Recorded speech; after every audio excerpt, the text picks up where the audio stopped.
श्री शिवाय नमस्तुभ्यम। जय श्री कृष्ण। स्वागत है आपका हमारे YouTube चैनल प्रियंका शास्त्र ज्ञान में। भगवान भोलेनाथ की कृपा हम सब पर सदैव बनी रहे। भक्तों, आज के इस ज्ञानवर्धक वीडियो को पूरा अवश्य देखें। देखने के बाद अधिक से अधिक लोगों को शेयर करें।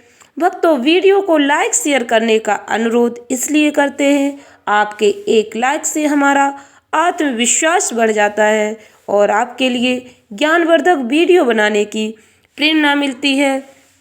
शेयर करने का इसलिए कहते हैं, शेयर करने का फल सभी को प्राप्त होता है। हमारे धर्म शास्त्रों में कहा गया, ज्ञान बांटने से बढ़ता है। ज्ञान को हम जितना अधिक लोगों तक पहुंचाएंगे, उसका उतना ही अधिक पुण्य फल हम सभी को प्राप्त होगा। इसलिए चैनल को सब्सक्राइब करके वीडियो को लाइक शेयर अवश्य करें, जिससे हमारे सनातन धर्म का ज्ञान जन जन तक पहुंच सके और हम सभी लोग इसमें सहभागी बन सके। वीडियो में आगे बढ़ने से पहले कमेंट बॉक्स में पूरे भक्ति भाव के साथ हर हर महादेव, जय श्री कृष्ण अवश्य लिखें। चैनल पर पहली बार विजिट हुए, पहली बार मेरी आवाज़ सुन रहे तो चैनल को सब्सक्राइब करके बेल आइकन अवश्य दबाएं, जिससे हमारे वीडियो की नोटिफिकेशन आप तक पहुंचती रहे और आपको नई नई जानकारी मिलती रहे। भक्तों, वीडियो में जानेंगे सटतिला एकादशी की पूजा विधि, शुभ मुहूर्त, सटतिला एकादशी का क्या महत्व है, इसकी व्रत कथा क्या है। व्रत कथा सुनने से समस्त पाप नष्ट हो जाते हैं, भयंकर से भयंकर पितृदोष से मुक्ति मिलती है। हिंदू पंचांग के अनुसार प्रत्येक माह में 2 बार एकादशी तिथि पड़ती है, एक कृष्ण पक्ष की और दूसरी शुक्ल पक्ष की। माघ माह के कृष्ण पक्ष में पड़ने वाली एकादशी को सटतिला एकादशी कहते हैं। जैसा कि भक्तों नाम से ही प्रतीत होता है, सटतिला, तिल का प्रयोग 6 प्रकार से करना चाहिए। एकादशी के दिन तिल का प्रयोग करने से शुभ फलों की प्राप्ति होती है। हिंदू सनातन धर्म में एकादशी तिथि का बहुत अधिक महत्व होता है। जैसा कि आप सभी लोग जानते, एकादशी तिथि भगवान लक्ष्मी नारायण को समर्पित होती है। इस दिन विधि विधान से भगवान श्री हरि की पूजा अर्चना करनी चाहिए। एकादशी व्रत करने से मृत्यु के पश्चात मोक्ष की प्राप्ति होती है। हिंदू पंचांग के अनुसार प्रत्येक माह में 2 बार एकादशी तिथि पड़ती है, एक कृष्ण पक्ष, दूसरी शुक्ल पक्ष। साल में कुल 24 एकादशी पड़ती हैं।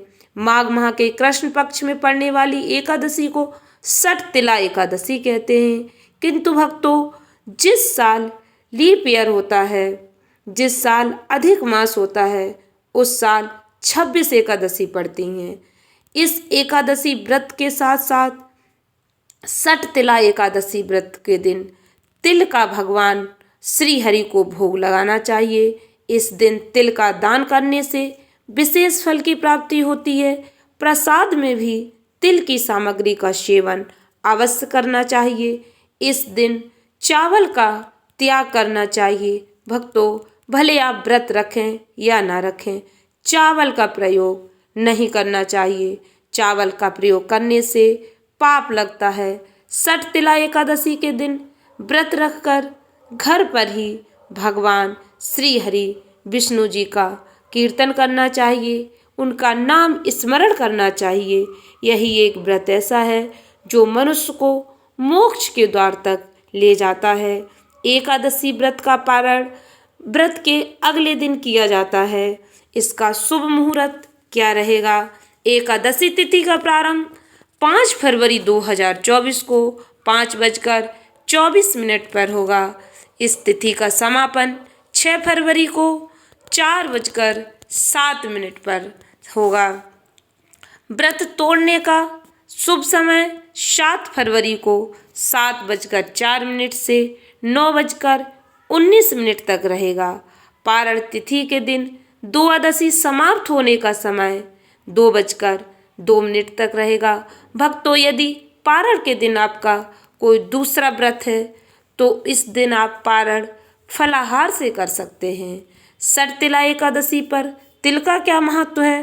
पौराणिक कथाओं के अनुसार जितना पुण्य कन्यादान, हजारों वर्षों की तपस्या और स्वर्ण दान करने के बाद मिलता है, उससे कहीं ज्यादा फल एकमात्र सठ तिला एकादशी का व्रत करने से प्राप्त होता है।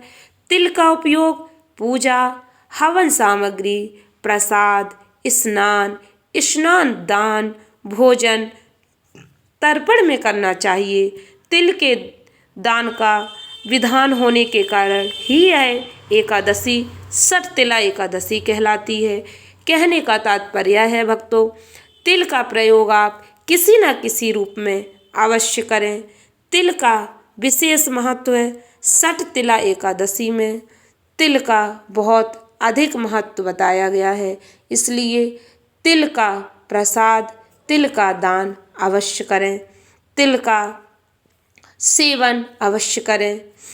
एकादशी पूजा विधि: सुबह जल्दी उठकर स्नान आदि से निवृत्त हो जाएं, घर के मंदिर में दीप प्रज्वलित कर व्रत का संकल्प लें, भगवान श्री हरि विष्णु जी को गंगा जल से अभिषेक करें, भगवान विष्णु जी को पुष्प और तुलसी दल अर्पित करें।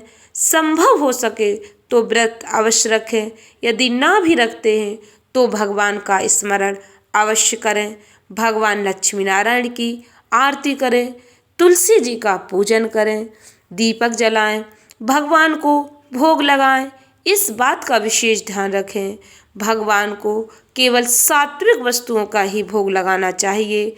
भगवान विष्णु जी के भोग में तुलसी दल अवश्य शामिल करें। ऐसा माना जाता है बिना तुलसी दल के भगवान विष्णु जी भोग ग्रहण नहीं करते। इस पावन दिन भगवान विष्णु जी के साथ ही माता लक्ष्मी जी की भी पूजा आराधना करें। भगवान लक्ष्मी नारायण की पूर्ण श्रद्धा भक्ति के साथ पूजा आराधना करें। इस दिन भगवान का अधिक से अधिक ध्यान करें, जितना हो सके भगवान के नाम का स्मरण करें। भगवान की पूजा की सामग्री में फूल, नारियल, सुपारी, फल, लौंग, धूप, दीप, घी, पंचामृत, अक्षत, चावल, तुलसी दल, चंदन, कुछ भी मिष्ठान अवश्य आपके पास जो भी है उसे शामिल करें। भगवान लक्ष्मी नारायण की प्रतिमा के सामने उनका पूजन अर्चन करें। विधि विधान से भगवान को भोग आप पूजा करें, भोग समर्पित करें। आपके पास जो भी सामग्री है पूर्ण श्रद्धा भक्ति के साथ भगवान की पूजा आराधना करें। भगवान की कृपा आप पर अवश्य होगी, आपके संकट अवश्य दूर होंगे, आपके जीवन में आ रही बाधाएं समाप्त हो जाएंगी। यह व्रत भक्तों पापों से मुक्ति दिलाता है। सठ तिला एकादशी के दिन विधिवत भगवान लक्ष्मी नारायण की पूजा करने से व्यक्ति के जीवन में आ रही परेशानियां दूर हो जाती हैं। काले तिल से भगवान की पूजा करने से व्यक्ति को हर तरह के पापों से मुक्ति मिल जाती है, रोग दोष भय से मुक्ति मिलती है। पौराणिक कथाओं के अनुसार सठ तिला एकादशी पर काले तिल, काली गाय के दान करने से हजारों वर्षों की तपस्या का फल प्राप्त होता है। सठ तिला एकादशी पर तिल के प्रयोग से जीवन में आने वाली बाधाएं दूर होती हैं, ग्रहों की स्थिति अनुकूल हो जाती है। सठ तिला एकादशी का व्रत रखने से परिवार की दरिद्रता दूर हो जाती है। आप जानते हैं सठ तिला एकादशी व्रत कथा का महत्व। व्रत कथा अवश्य सुने। व्रत कथा सुनने से भयंकर पितृदोष से मुक्ति मिल जाती है। भक्तों, एक समय दानव ऋषि ने पुलस्त ऋषि से पूछा कि हे महाराज, पृथ्वी पर मनुष्य पराय धन की चोरी, ब्रह्म हत्या जैसे बड़े पाप करते हैं। इतना ही नहीं, दूसरों को आगे बढ़ता देखकर ईर्ष्या करते हैं। इसके बाद भी उन्हें नरक प्राप्त नहीं होता। इसका कारण क्या है? ये लोग ऐसा कौन सा दान पुण्य कार्य करते हैं जिनसे उनके पाप नष्ट हो जाते हैं? मुझे इसके बारे में विस्तार से बताइए। पुलस्त मुनि कहने लगे, हे महाभाग, आपने मुझे बहुत ही गंभीर और महत्वपूर्ण प्रश्न पूछा है। इस प्रश्न से संसार के जीवों का भला होगा। इस राज को तो ब्रह्मा, विष्णु, महेश और इंद्र आदि भी नहीं जानते, लेकिन मैं आपको यह गुप्त भेद अवश्य बताऊंगा। उन्होंने कहा कि माघ मास जैसे ही लगता है तो मनुष्य को स्नान आदि करके शुद्ध रहना चाहिए। अपनी इंद्रियों को बस में करके काम, क्रोध, लोभ, मोह, अहंकार, ईर्ष्या, द्वेष आदि का त्याग कर भगवान का स्मरण करना चाहिए। पुष्य नक्षत्र में गोबर, कपास, तिल मिलाकर उनके कंडे बनाने चाहिए। इसके बाद उन कंडों से 108 बार हवन करना चाहिए। इस दिन अच्छे पुण्य देने वाले नियमों का पालन करना चाहिए। एकादशी के अगले दिन भगवान की पूजा आराधना करने के बाद खिचड़ी का भोग लगाएं। षटतिला एकादशी की व्रत कथा इस प्रकार है। इस कथा का उल्लेख भविष्योत्तर पुराण में मिलता है। पुराने समय में मृत्युलोक में एक ब्राह्मणी रहती थी।